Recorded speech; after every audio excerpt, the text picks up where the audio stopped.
बेटी बियाहवा के भइले बिदाइया,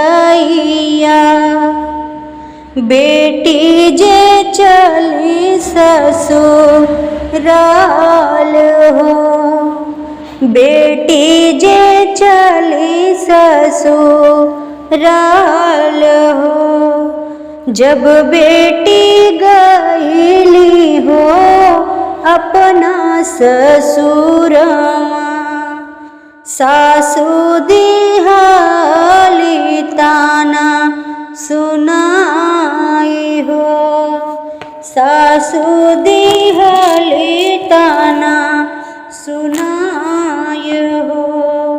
कवन कंगलवा के बेटी चली आवेली, नाही लावली धनया पार जी, नाही लावली धनया पार जी।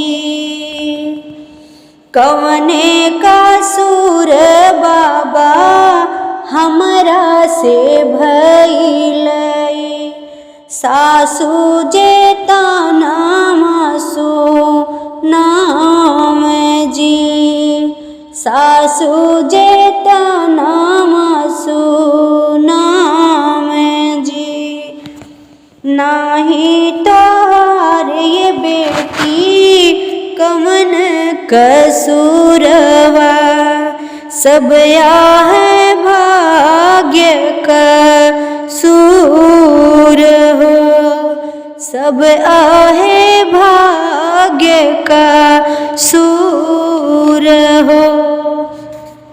कहती वो मोरी मैया रखत्यों बरतिया, रहते सुख सोमा वर जी, रहते शुक्र सोमा वार हो। इतना जे सुनी है सासु कमन रानी, नैनन ढूढ़े लगे आस हो, नैनन ढूढ़े लगे आस हो।